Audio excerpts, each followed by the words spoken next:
राधे राधे भक्तों, स्वागत है आप सभी का मेरे इस YouTube चैनल पर।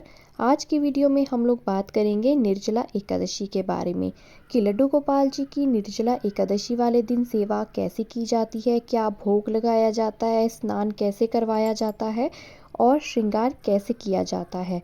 और इस बार निर्जला एकादशी को लेकर बहुत सारे लोग कंफ्यूज्ड हैं कि इस बार की निर्जला एकादशी 6 तारीख को है या 7 तारीख को है।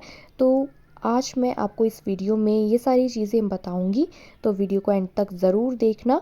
अगर आप लोग हमारे चैनल पर नए हैं तो हमारे चैनल को सब्सक्राइब करना ना भूलिएगा, बेल आइकन को प्रेस कर दीजिएगा, जिससे आपको हमारी वीडियो के रेगुलर अपडेट्स मिलते रहेंगे। तो देखिए, जैसे कि आप अपनी मॉर्निंग रूटीन को कंटिन्यू करते हुए जैसे आप डेली लड्डू गोपाल जी को सुबह जगाते हैं, उसी तरह से उसी टाइम आपको लड्डू गोपाल जी को जगाना है। लड्डू गोपाल जी को जगाने के बाद अब मैं घड़े का ठंडा ठंडा पानी अपने लड्डू गोपाल जी को पिलाऊंगी। ये घड़ा मैंने रात को ही भरकर रख दिया था और अब पानी अच्छे से ठंडा हो गया है। तो अब घड़े का ठंडा ठंडा पानी मैं अपने लड्डू गोपाल जी को पिलाऊंगी। पानी में आपको तुलसी का पत्ता ज़रूर से डालना है। देखिए, एक और चीज़ मैं आपको बता देती हूँ। इस बार की जो एकादशी आ रही है वो आ रही है शुक्रवार को।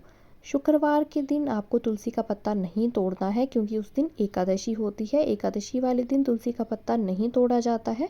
और पिछले दिन ही वीरवार है, वीरवार के दिन भी तुलसी का पत्ता नहीं तोड़ा जाता। इसलिए आप 1-2 दिन पहले ही तुलसी के पत्ते इकट्ठे कर लीजिएगा, ताकि आपको 1-2 दिन लड्डू गोपाल जी को भोग लगाने में, स्नान करवाने में कोई दिक्कत ना हो। निर्जला एकादशी साल की सबसे बड़ी एकादशी है। इसे महा एकादशी के नाम से भी जाना जाता है और इसे भीमसेनी एकादशी भी कहा जाता है, क्योंकि पांडवों के जो भाई थे भीम, उनको भूख अधिक लगती थी, तो सारे भाई एकादशी का व्रत रखते थे। माता कुंती भी एकादशी का व्रत रखती थी, लेकिन भीम व्रत नहीं रख पाते थे। तो एक दिन उन्होंने ऋषि मुनि वेद व्यास जी से पूछा कि आप मुझे कुछ ऐसा बताएं जिससे मुझे सारी यानी 24 की 24 एकादशियों का फल प्राप्त हो जाए। ये सभी एकादशियों में सबसे बड़ी एकादशी होती है। अगर आप निर्जला एकादशी का व्रत करेंगे तो आपको 24 की 24 एकादशियों का फल प्राप्त हो जाएगा। तब से भीम निर्जला एकादशी का व्रत करने लगे, जिससे निर्जला एकादशी का नाम भीमसेनी एकादशी पड़ा। और आज के दिन लड्डू गोपाल जी को पीताम्बर श्रृंगार करवाया जाता है, यानी जो भी वस्त्र आप लड्डू गोपाल जी को पहनाएं, पीले ही पहनाएं, उनके आसपास पीले रंग के वस्त्र ही बिछाएं। इसलिए मैंने भी यहाँ पर लड्डू गोपाल जी के आसन पर पीले रंग की चादर बिछा दी है। और अब हम लड्डू गोपाल जी को स्नान करवाएंगे। आज के दिन लड्डू गोपाल जी को विशेष स्नान करवाया जाता है, जो कि पंचामृत का स्नान होता है।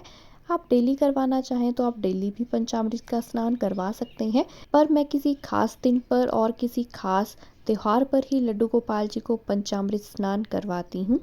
तो मैंने यहाँ पर लड्डू गोपाल जी को स्नान करवाने वाली परात ले ली है और अब इस पर मैं बनाऊंगी चंदन से स्वास्तिक का निशान। बहुत सारे लोग स्वास्तिक का निशान गलत बनाते हैं। सही तरीका ये होता है, जैसे कि मैं बना रही हूँ, बिल्कुल इसी तरह से स्वास्तिक बनाया जाता है। स्वास्तिक को कभी भी बीच से नहीं काटा जाता। अब स्वास्तिक बनाने के बाद मैं यहाँ पर रख दूंगी तुलसी का पत्ता और एक तुलसी का पत्ता मैं पंचामृत में भी डाल दूंगी। शास्त्रीय तरीके से पंचामृत बनाना मैंने आपको पिछली वीडियो में ही बताया था। अगर आप लोगों ने वीडियो नहीं देखी है तो आप लोग मेरे चैनल पर जाकर इस वीडियो को देख सकते हैं। इस वीडियो से पहले ही मैंने वो वीडियो अपलोड की हुई है, या तो फिर मैं लिंक डिस्क्रिप्शन बॉक्स पर अपलोड कर दूंगी। आप लिंक पर क्लिक करके उस वीडियो को देख सकते हैं। और अब हम लोग बात करते हैं कि निर्जला एकादशी 2025 में इस बार 6 तारीख को है या 7 तारीख को है। निर्जला एकादशी, यह व्रत हिंदू पंचांग के अनुसार ज्येष्ठ माह के शुक्ल पक्ष की एकादशी तिथि को मनाया जाता है। 2025 में निर्जला एकादशी का व्रत 6 जून दिन शुक्रवार को रखा जाएगा, जो कि गृहस्थ लोगों के लिए है। वैष्णव संप्रदाय के लोग 7 जून 2025 को व्रत रखेंगे और 8 जून को पारण करेंगे, जबकि गृहस्थ लोग 6 जून को व्रत रखेंगे और 7 जून को उसका पारण करेंगे। इस्कॉन टेम्पल के अनुसार 7 तारीख को निर्जला एकादशी का व्रत रखा जाएगा और ठाकुर जी की भी निर्जला एकादशी वाली सेवा 7 तारीख को ही की जाएगी। पंचामृत से स्नान करवाने के बाद अब हम लोग करवाएंगे लड्डू गोपाल जी को सादे पानी से स्नान। एक लोटे में मैंने सादा पानी ले लिया है। अब इस लोटे में मैं एक तुलसी का पत्ता डाल रही हूँ और इसके बाद अब मैं इसमें डालूंगी 2-3 बूंद गुलाब जल की। गुलाब जल के बाद हमें इसमें 2-3 बूंद गंगा जल की भी डालनी है। गंगा जल डालने के बाद अब मैं इस लोटे में डालूंगी इत्र। अब हमें इत्र कौन सा यूज़ करना है, आप चाहें तो गुलाब का इत्र भी यूज़ कर सकते हैं, चंदन का भी कर सकते हैं और खस का भी कर सकते हैं। जो भी इत्र गर्मियों में ठाकुर जी को लगाए जाते हैं वही इत्र आपको लड्डू गोपाल जी के स्नान के पानी में भी डालने हैं। लड्डू गोपाल जी को स्नान करवाने के बाद अब हमें लड्डू गोपाल जी को टॉवल से अच्छे से पोंछ लेना है। लड्डू गोपाल जी के स्नान के पानी को कभी भी ऐसे वेस्ट नहीं करना है। इसे आप सबको प्रसाद के रूप में दे सकते हैं। अपने घर में इसका छिड़काव भी कर सकते हैं ताकि आपके घर पर भी पॉजिटिविटी बनी रहे। और अगर फिर भी बच जाए तो आप किसी पौधे में इसे डाल सकते हैं, पर और जगह पर कहीं पर भी आप इस पानी को ना फेंकें, क्योंकि फिर बाद में पैर लगते हैं और पाप आपको ही लगेगा। इसलिए मैं आपको पहले ही बता रही हूँ कि इस बचे हुए पानी को आप हमेशा किसी फूल लगने वाले पौधे में या किसी फल लगने वाले पौधे में ही डालें। और एकादशी पर आप प्रयास करें कि लड्डू गोपाल जी को पीले रंग के वस्त्र ही पहनाएं। यदि आपके पास पीले रंग के वस्त्र नहीं हैं तो आप सफ़ेद रंग के वस्त्र भी लड्डू गोपाल जी को पहना सकते हैं, पर एकादशी पर प्रयास करें कि आप पीले रंग के वस्त्र ही लड्डू गोपाल जी को पहनाएं, क्योंकि लड्डू गोपाल जी को एकादशी सबसे प्रिय है। जो एकादशी का व्रत करता है उस पर लड्डू गोपाल जी की असीम कृपा रहती है। और जितना हो सके एकादशी वाले दिन ठाकुर जी को श्रृंगार सेवा देने की कोशिश करें, क्योंकि लड्डू गोपाल जी को श्रृंगार करवाना बहुत ही ज़्यादा पसंद है। एकादशी वाले दिन लड्डू गोपाल जी को सभी चीज़ें आप विशेष ही प्रदान करें, जैसे स्नान भी आप विशेष करवाएं, वस्त्र व श्रृंगार भी विशेष ही करें और भोग भी लड्डू गोपाल जी को विशेष ही लगाएं। अपनी सामर्थ्य के अनुसार जितना आप कर सकें अधिक से अधिक लड्डू गोपाल जी की सेवा करने की कोशिश करें। हो सके तो इस दिन आप लड्डू गोपाल जी को नए वस्त्र धारण करवाएं और खुद भी आप पीले रंग के वस्त्र ही धारण करें। एकादशी वाले दिन पीले रंग के वस्त्र धारण करना बहुत ही शुभ माना गया है। और बहुत सारे लोग क्या करते हैं, लड्डू गोपाल जी का श्रृंगार तो कर देंगे, पर लास्ट में जब दर्पण दिखाने की बारी आती है तो वो दर्पण दिखाना भूल जाते हैं। ये गलती आप कभी भी ना करें, क्योंकि श्रृंगार करने के बाद लड्डू गोपाल जी को दर्पण दिखाया जाता है।